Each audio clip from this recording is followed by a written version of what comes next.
En la Biblia, los nombres, ustedes lo saben bien, significaban más que solamente una etiqueta, porque el idioma hebreo bíblico es un idioma concreto. Los nombres eran colocados con base en un evento concreto que ocurría, como vamos a ver ahorita en el caso que nos toca. Pero también en la Biblia, la palabra que se usa para nombre, en Génesis capítulo 32, cuando el varón le dice a Jacob, ¿cómo es tu nombre? Esa misma palabra también se traduce como renombre, como fama. Voy a colocar unos ejemplos aquí. Miren esto, Génesis 6, 4. Había gigantes en la tierra en aquellos días. Estos fueron los valientes que desde la antigüedad fueron varones de renombre. O sea, el nombre era aquel aspecto por el que se distinguía la persona. Eran de renombre. Es la misma palabra de nombre, solo que se traduce renombre. También se traduce como fama. Deuteronomio 22, 19. Ahora, obviamente podía haber un renombre negativo o positivo, como vemos ahí, ¿verdad? Y le multarán en 100 piezas de plata, las cuales darán al padre de la joven, por cuanto esparció mala fama. Le dañó el nombre a esa persona. Se traduce como mala fama, ¿sí? El nombre. Sobre la Virgen de Israel. Esto es muy importante y muy interesante, ¿verdad? Había que pagar por el daño que se le hacía al nombre de una persona. Y un ejemplo más como fama, dice, así David ganó fama. Cuando regresaba de derrotar a los sirios, derrotó a 18,000 edomitas en el valle de la sal. Así que el nombre significaba la razón por la que te conocían a ti. Así que cuando el varón le dijo a Jacob, ¿cuál es tu nombre? Lo que realmente estaba preguntando es, ¿por qué te conocen a ti? ¿Por qué tú eres famoso? ¿Por qué tú tienes renombre? Y también esa pregunta podemos hacernos nosotros. ¿Por qué nos conocen a nosotros? Saben, cuando yo era muchacho, tenía una fama con mis hermanas y con mis hermanos, que era gruñón.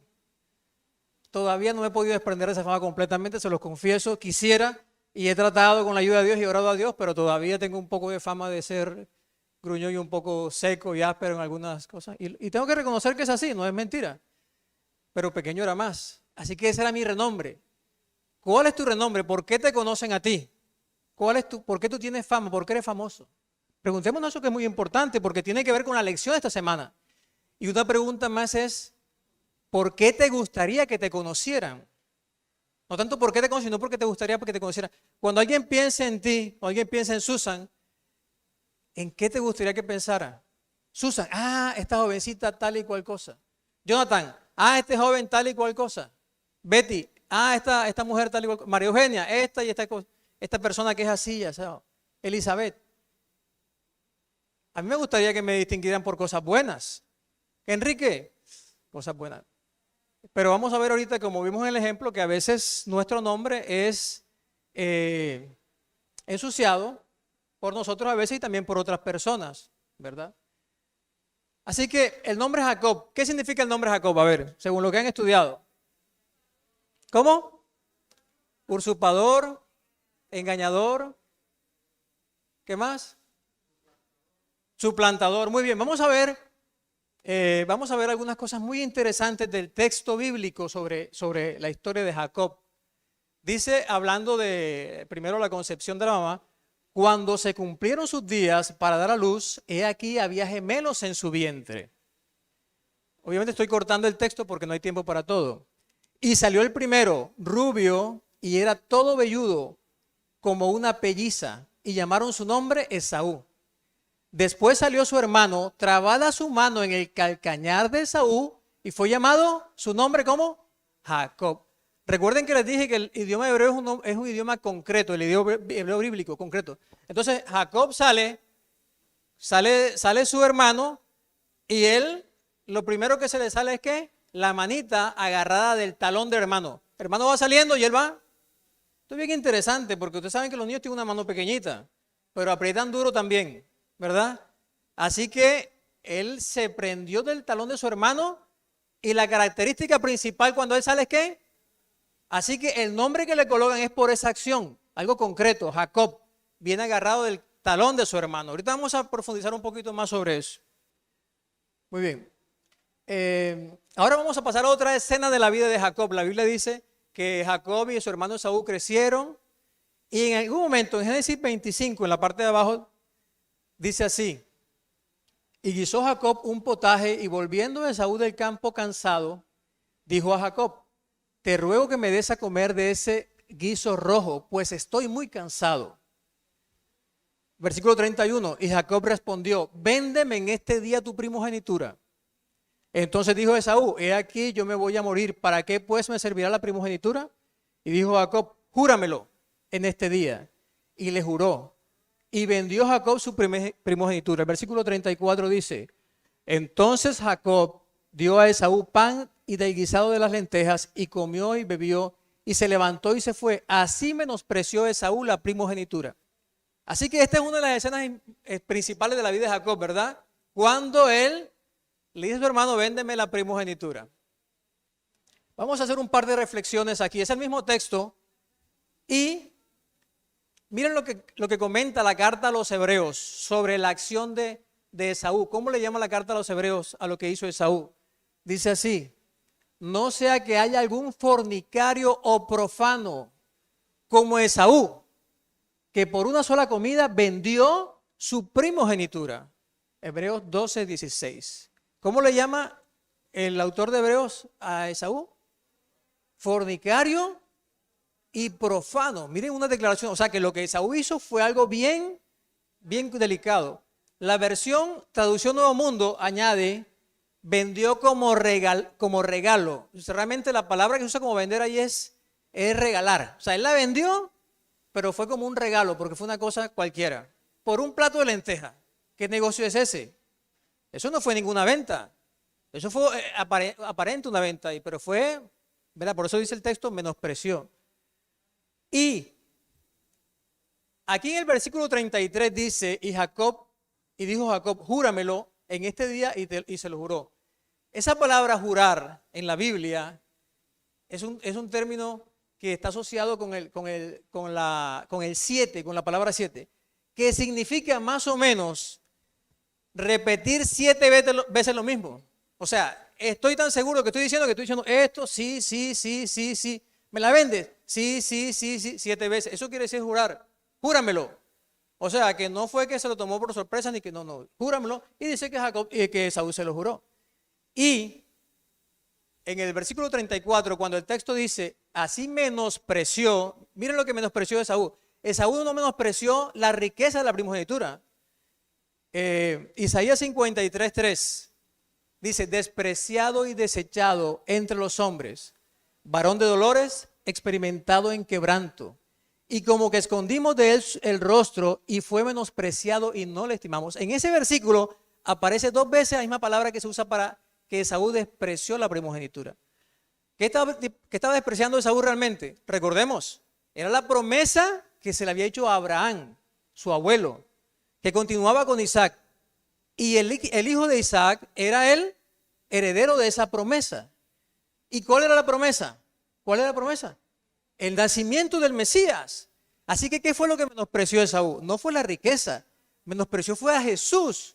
Y el texto lo dice: menospreció. 2 veces aparece en Isaías esa palabra. Así que Esaú cumplió perfectamente esa declaración de ahí. No solamente lo iban a menospreciar lo que lo menospreciaron después, lo que lo crucificaron, no. Cada persona, y sobre todo él, que él era el que por derecho y por descendencia le tocaba ser el ascendente del Mesías, ¿verdad? Así que miren la profundidad de esto, ¿verdad? Ahora pasamos al capítulo 27. Eso es otra de las escenas fundamentales en la vida de Jacob que nos ayudan a entender lo que pasó al final. Aconteció que cuando Isaac envejeció y sus ojos se oscurecieron, quedando sin vista, llamó a Esaú su hijo mayor y le dijo: hijo mío. Y él respondió: heme aquí. Y él dijo: he aquí, ya soy viejo, no sé el día de mi muerte. Toma pues ahora tus armas, tu aljaba y tu arco, y sal al campo y tráeme caza. Y hazme un guisado como a mí me gusta, y tráemelo y comeré, para que yo te bendiga antes que muera. A veces en la película vemos que Jacob y Esaú eran unos muchachos cuando esto ocurre, pero no fue así. ¿Qué edad ¿Ustedes qué edad piensan que tenían Jacob y Esaú cuando pasó esto? ¿Qué más? 40 más o menos, ¿quién más? ¿Saben qué tenían? 75 años más o menos, cada uno. Cada uno tiene más o menos 75, 77 años. Es lo que se calcula con base en la cronología que se presenta ahí. Así que no eran ningunos muchachos ni era ninguna cosa. Y Isaac tenía aproximadamente 135 años, 135. Isaac dice aquí no me voy a morir, pero Isaac vivió casi 40 años después de eso. Así que tuvo una vejez bastante larga y todo ciego pues no fue buena, ¿verdad? Pero eso fue lo que pasó. Y entonces cuando la mamá de Jacob, a mí se me olvida siempre, se me confunde entre Raquel y Rebeca, la mamá de Jacob escuchó, ella pues había escuchado lo que Dios le había dicho, ¿verdad? La promesa ahí de adentro, el menor, el mayor va a servir al menor, le había dicho el Señor. Y entonces Rebeca estaba oyendo cuando hablaba Isaac a Esaú su hijo y se fue Esaú al campo para buscar la casa que había de traer. Entonces Rebeca habló a Jacob su hijo diciendo, he aquí yo he oído a tu padre que hablaba con Esaú tu hermano. Así que la mamá rápidamente se dice, bueno, esto no va a pasar algo aquí, ¿verdad?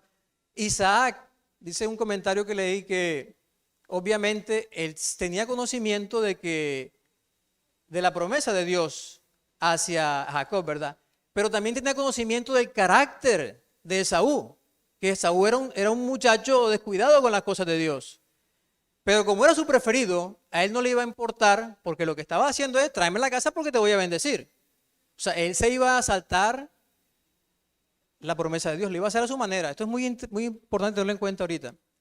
Pero la mamá, bueno, en su desesperación, le dijo a su hijo, haz lo que vamos a hacer. Lo instruyó a su hijo, que era un muchachito de 75 años, su hijo le siguió el consejo y engañaron a su papá, engañaron a Isaac. Ahorita vamos a tomar algunos apuntes también sobre eso si tenemos tiempo.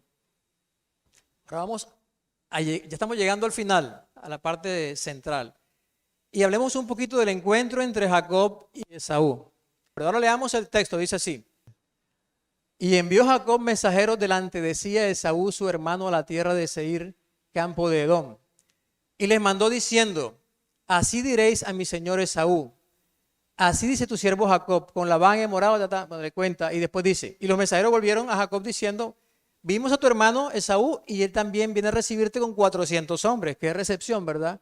Entonces el versículo 7 dice así, entonces Jacob tuvo gran temor y se angustió. Era natural, tuvo miedo, gran temor y se angustió, entró en angustia. ¿Qué hizo Jacob en ese momento? ¿Qué hizo? ¿Se acuerdan? Vamos a ver qué dice. Aquí viene la oración de Jacob. Esto es muy interesante porque todo esto es el contexto del cambio de nombre de Jacob. Es el contexto, así que es muy importante todo lo que ocurre aquí. Entonces escuchemos la oración de Jacob. Y dijo Jacob, Dios de mi padre Abraham y Dios de mi padre Isaac. Siempre que usted encuentre ese texto, esa expresión en la Biblia es una referencia a la promesa de Dios que introdujo con Abraham. Y al pacto, por supuesto. Jehová que me dijiste, vuélvete a tu tierra y a tu parentela y yo te haré bien.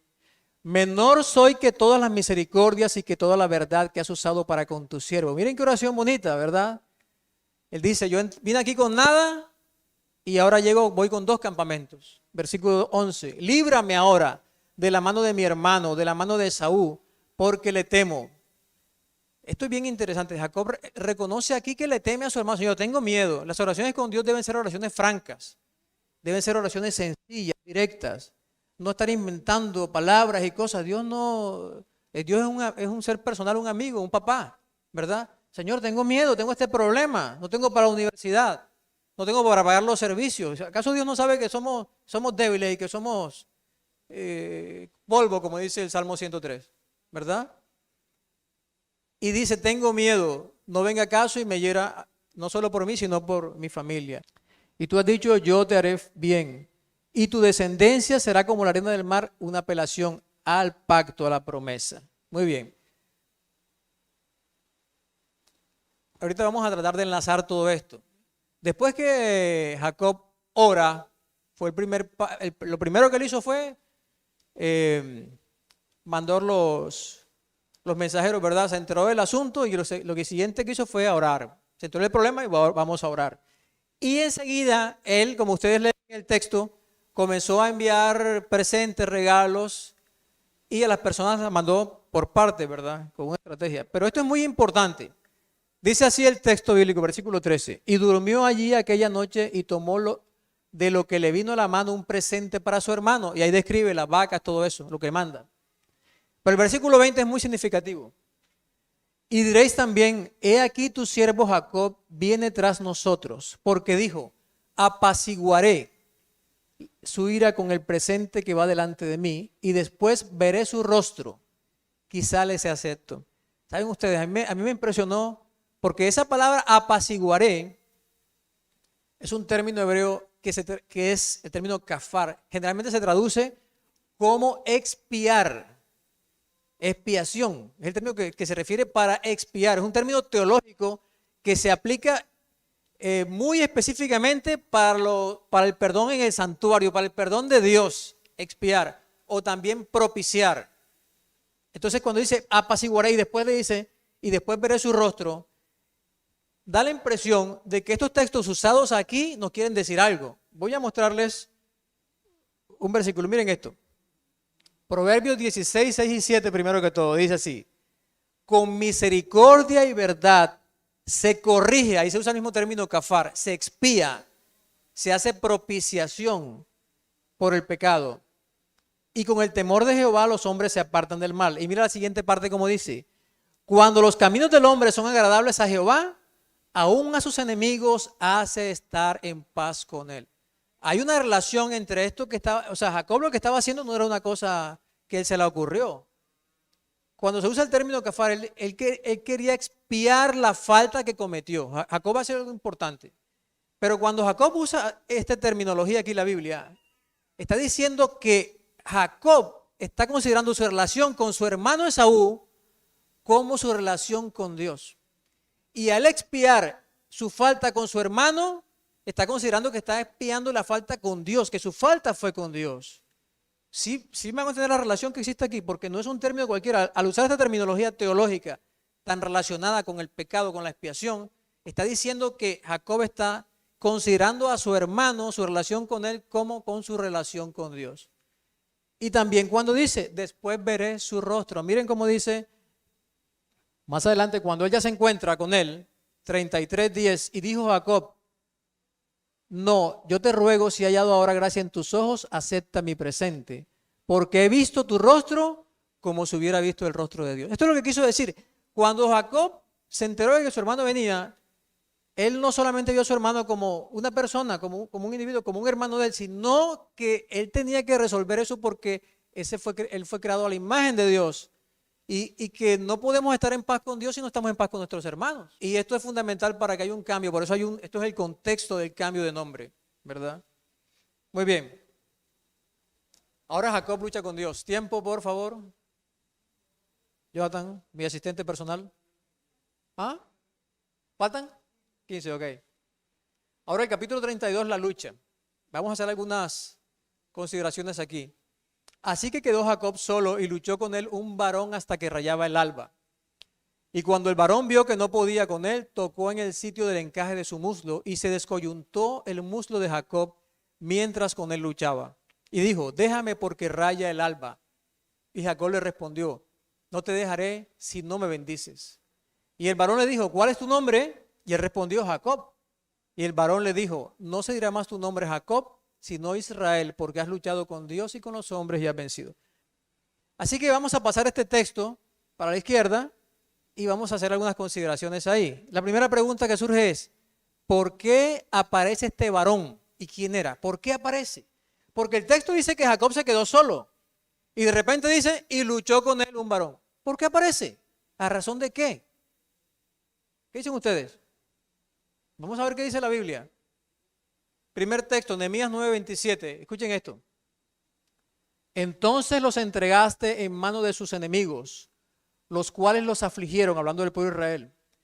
Pero en el tiempo de su tribulación, dice tribulación, pero la misma palabra angustia que aparece en Génesis 32 para Jacob. Pero en el tiempo de su angustia, clamaron a ti, y escuchen, y tú desde los cielos los oíste.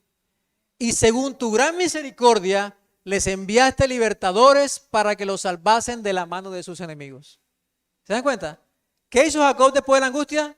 Oró. ¿Y qué pasó? Dios oró desde el cielo. ¿Y qué hizo? Te mando un libertador. Ahí está el texto diciéndolo. Pero hay algo más sobre este libertador. Miren este texto maravilloso. Proverbios 17:17. Un texto muy conocido. En todo tiempo ama el amigo. Y es como un hermano ¿en qué? En tiempo de angustia. Es la misma expresión que aparece para Jacob. Jeremías le llama a este episodio de Jacob, le llama el tiempo de angustia de Jacob.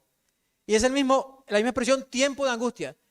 Entonces, en el tiempo de angustia, en todo tiempo, ama al amigo, pero es como un hermano. O sea que este personaje que fue ahí, no solo es Salvador, sino es como un amigo y un hermano. Eso que está diciendo el texto ahí. ¿Saben? La palabra que se usa como varón aquí, varón, peleó con un varón, es un término que se usa generalmente para los seres humanos. Y aquí se usa para este personaje y se usa en Génesis 18 cuando los ángeles visitan a Abraham. También se usa la misma expresión, varón.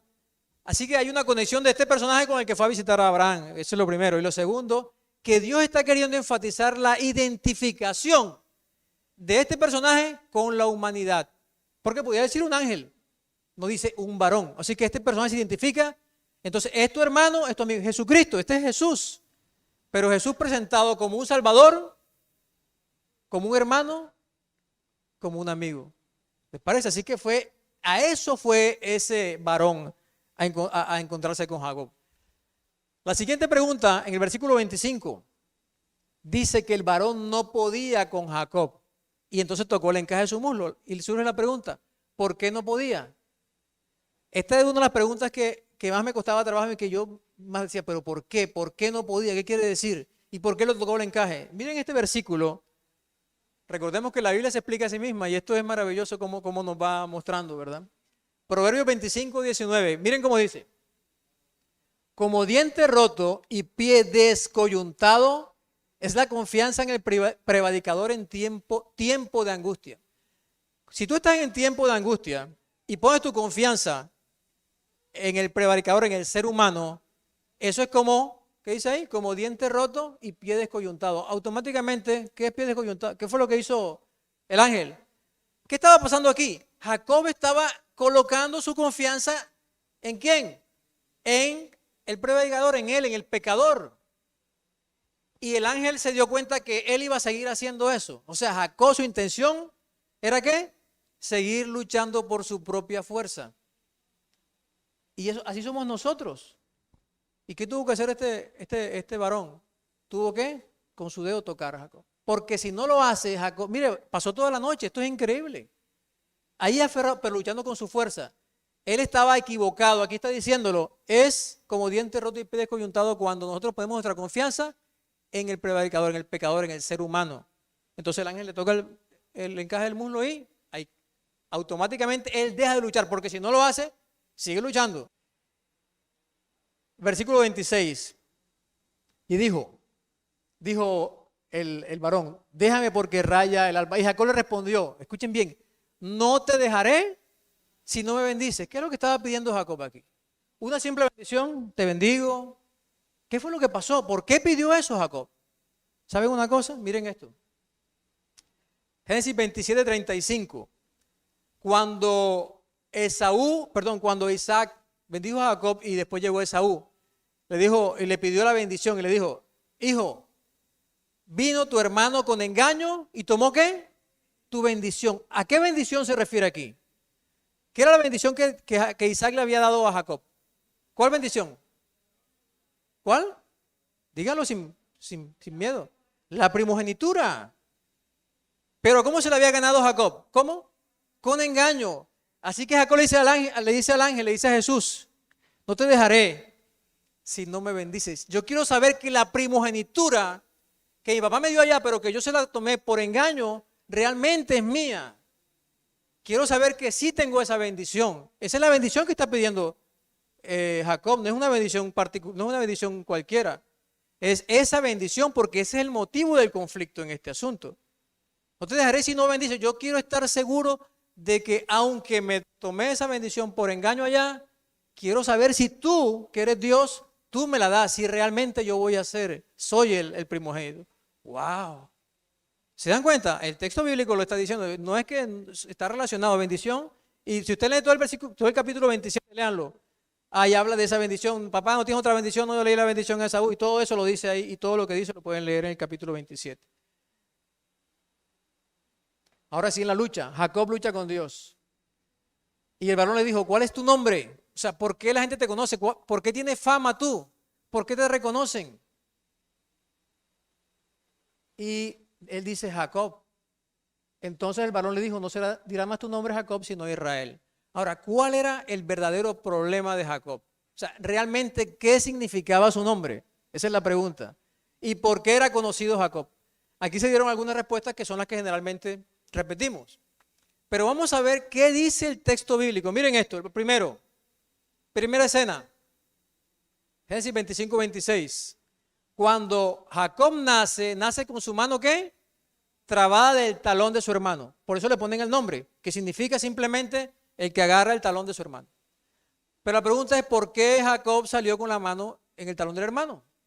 ¿Por qué? ¿Cuál era el conflicto? Recuerda que estaban dentro del vientre y estaban peleando.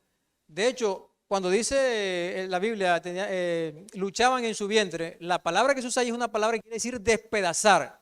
No era que ellos estaban ahí moviéndose. Por eso es que la mamá dice, yo no puedo seguir viviendo así. Ellos estaban tratando de destruirse el uno al otro allá adentro en el vientre. Esto es tremendo. Entonces, ¿por qué estaban peleando y por qué Jacob sale agarrado con la mano? ¿Por qué? Recordemos el tema general. ¿Por qué? Porque él quería salir primero. Porque quería ser el primogénito desde el vientre y quería salir primero. Es así, ¿verdad? Por eso es que él agarra y por eso es que él agarra a su hermano y sale. Entonces, siguiente escena. Génesis 25:30. Dijo a Jacob, te ruego que me des a comer de ese guiso rojo, pues estoy muy cansado. Y Jacob respondió, véndeme en este día tu primogenitura. El mismo conflicto continúa. Él quiere ser el primogénito. Y le dice entonces a Esaú, véndeme tu primogenitura. Ahora él se apodera de la primogenitura, de la promesa de Dios, pero por sus propios medios. Siguiente escena. Aquí ya leímos Génesis 27:35. Y le dijo Isaac, vino tu hermano con engaño y tomó tu bendición. Ahora bien, miren este texto. Cuando Esaú se entera de que Isaac le había tomado la primogenitura por engaño, dice así. Génesis 27:36. Y Esaú respondió a su papá, bien llamaron su nombre Jacob, ya me ha suplantado 2 veces, se apoderó de mi primogenitura y he aquí ahora ha tomado mi bendición. Bien, miren que le hace una conexión entre el nombre de Jacob y lo que él había hecho. Pero miren cómo traduce este versículo la Nueva Biblia Española, porque ahí dice, me ha suplantado, pero miren cómo lo dice aquí. Ya es la segunda vez que me echa zancadilla. ¿Sabe lo que quiere decir eso? Que agarra por el talón. En la palabra que se usa para talón ahí es un término que quiere decir agarrar para que la otra persona no siga caminando, no siga corriendo, no siga avanzando. Eso es lo que está en la historia. Él agarra el talón, quiere salir primero. Y 2 veces le ha metido zancadilla, tumbándolo para él pasar primero. Entonces, ese es el verdadero problema de Jacob, que él quería que la promesa de Dios se cumpliera con su propia fuerza, con sus propios medios. ¿Saben? Ese es el mismo problema que tuvo Abraham cuando con Agar. El mismo problema que tuvo Isaac también, tanto en la escena cuando vas a Egipto como cuando le quería dar la primogenitura a Esaú. Es el mismo problema que tiene Jacob y es el mismo problema que tenemos nosotros, que queremos que las promesas de Dios se cumplan, pero con nuestros propios esfuerzos. ¿Sí? Queremos obedecer los mandamientos, pero con nuestra propia fuerza. Y no es así, la promesa de Dios no se cumple así. La cumple es Él, con su gracia y con su poder. Nosotros tenemos las mismas promesas de Dios. ¿Saben ustedes? Esas promesas no fueron solo para Jacob ni para Abraham solamente. Ustedes y yo, Dios nos dice, los justos heredarán la tierra, ¿verdad? El reino de los cielos es una promesa para nosotros. Y todas las promesas de Dios, el nacimiento de Jesús en nuestra vida, que es una aplicación de esa promesa, también la cumple Dios en nuestra vida. La obediencia debe producirla Dios en nuestra vida, no debe ser producto de nuestro propio esfuerzo, porque no podemos. Cuando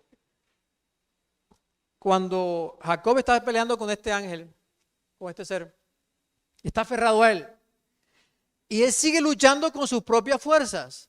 Él quiere que se cumpla la promesa de Dios a su manera. ¿Y qué ocurre cuando el ángel lo desencaja? ¿Qué pasa? ¿Ustedes alguna vez han sentido ese dolor? Yo nunca lo he sentido, pero ni siquiera me lo imagino, porque debe ser un dolor absolutamente fuerte. Así que yo me puedo imaginar que Jacob, él tuvo que dejar de forcejear, pero aunque dejó de forcejear, no se soltó de su hermano, de su amigo, de su salvador que estaba con él. ¿Entienden lo que estoy diciendo? Ahí estaba la verdadera fuerza de Jacob. Ese es el verdadero motivo de elogio, si queremos decirlo así. Que él no se soltó. No es fuerte porque luchó con Dios. No, eso no es la parte buena. La parte buena es cuando el ángel lo desencaja y él queda sin fuerza y entonces con esa debilidad que tiene se agarra. Pero yo creo, no solo creo que él se haya aferrado, yo creo que el ángel lo tuvo que haber sostenido. Yo creo que Jesús lo tuvo que haber agarrado. Porque toda la noche, un hombre que ya tenía casi 100 años, toda la noche peleando, y el ángel lo desencaja con ese dolor, sigue aferrado a Jesús. ¿Saben por qué sigue aferrado a él? ¿Saben por qué? ¿Quién me dice? A ver. ¿Quién me dice? Es la única esperanza que tenía él. Era el único que podía ayudarlo, el único que podía salvarlo, y en ese momento el único que podía impedir que él fuera muerto por su hermano. ¿Se dan cuenta? Era el único. ¿Qué podía hacer él? ¿Podía soltarse? No. No te voy a soltar hasta que me bendigas. No puedo soltarte. Si te suelto, estoy muerto. ¿Saben que Jeremías, capítulo 30, versículo 7, le llama a este tiempo el tiempo de angustia de Jacob? Dice, cuán grande es aquel día, tanto que no hay otro semejante a él, tiempo de angustia para Jacob, pero de ella será librado. Él coge esta experiencia de Jacob y la proyecta proféticamente. Y aquí se llama Jacob a Israel, ¿a quién? Al pueblo de Dios. Así que ese es un tiempo que nosotros vamos a pasar, pero tampoco está solo en el futuro, también pasamos aquí, también lo pasamos aquí. Cada día, ¿verdad? No tengo plata para pagar un servicio, no tengo plata para la universidad de mis hijos, no tengo plata para este estudio en la universidad, o tengo este vicio, o tengo este defecto y no puedo con él. ¿No es tiempo de angustia también? Es un tiempo de angustia previo o pequeño tiempo de angustia, ¿verdad? Pero las mismas cosas que se aplican para Jacob se aplican para nosotros hoy en día, ¿verdad? Y en lugar de luchar por nuestras propias fuerzas, pidámosle a Dios que nos ayude a renunciar a nuestra fuerza, agarrarnos a Él y que Él nos agarre. Señor, a veces oramos, Señor, ayúdame a conseguir la plata para pagar los servicios, pero ¿acaso Dios no puede conseguir la plata? Ese es el problema que tengo realmente. ¿Cuál es mi problema? Señor, yo sé que tú tienes el poder y eres el dueño de todo. El problema es que yo no tengo la confianza en creer que tú lo vas a resolver. Ese es mi problema real. Así que, Señor, yo sé que tú puedes. Ayúdame a mí a confiar en ti. Nuestras oraciones tienen que tomar un rumbo diferente. Porque a veces nos enfocamos en cosas que Dios sabe, como dijo Jesús. Pero Dios sabe que tienen necesidad de todo eso. Ese no es el problema es el corazón nuestro. Dios sabe que somos débiles. Aquí nadie tiene que hacerse fuerte delante de Dios. Nadie. Porque todos ante Dios somos absolutamente débiles y deficientes. Tenemos luchas. Nos proponemos una cosa, no la conseguimos. ¿Por qué? Porque somos débiles. ¿Con qué nombre nos conocen? ¿Saben? Esta escena nos proyecta Apocalipsis a todo Apocalipsis. ¿Qué si digo? Bueno. ¿Por qué? ¿Saben por qué? Porque el nombre Israel, ¿qué quiere decir? Bueno, entre lo que se dice que se quiere decir es el que lucha con Dios y venció. El nombre Israel tiene una connotación ¿de qué? De victoria. Eso es lo que quiere decir Israel. E Israel era un tipo de Jesucristo. Ese nombre Israel no es que Israel, Jacob era el personaje central, no, no. Acordemos que, por ejemplo, cuando Moisés habló con el faraón, le dijo, deja ir a Israel, mi hijo. Dios le llama a Israel como mi hijo. ¿Y quién es el hijo de Dios? Jesús. Así que Israel, el Israel verdadero es Jesús. Y él es el modelo del carácter. Por eso es que le pone el nombre Israel. Cuando le pone el nombre Israel, Abraham, es que Dios está colocando el nombre de Jesús. No es un nombre cualquiera, es el nombre de Dios, porque Él es el modelo. Y ese mismo modelo está para nosotros. Y cuando usted lee Apocalipsis, Apocalipsis es el libro de la victoria. Apocalipsis 2 y 3, a las iglesias, el que venciere, le dará como el maná escondido. El que venciere, le dará una piedrecita blanca y un nombre nuevo. El que venciere, lo haré columna en el templo de mi Dios. El que venciere. Cada promesa de la iglesia es para los vencedores. ¿Para quién? Para los Israel. Israel es todo aquel que lucha con Dios y vence. Vamos a orar. Oremos. Padre maravilloso, gracias por tu santa y hermosa palabra, por permitirnos compartirla, alimentarnos de ella. De manera muy especial te suplicamos que nos ayudes a ser como Jacob en ese momento de su experiencia, a que nos aferremos a ti, pero cuando veas que estamos luchando por nuestra propia fuerza, Señor, toca nuestro muslo, desencájanos, haz lo que tengas que hacer para que soltemos esa costumbre que tenemos de hacer las cosas de nuestra manera y poder permitir que tú hagas las cosas en nuestra vida, Señor. Ayúdanos, gracias, te alabamos porque tú eres misericordioso y conoces nuestra condición. Sabes que somos débiles, que somos polvo, pero por eso envías a nuestro amigo, nuestro hermano y nuestro Salvador Jesucristo. Todo te lo pedimos y te lo agradecemos en el nombre de Jesús, nuestro Salvador. Amén, Señor.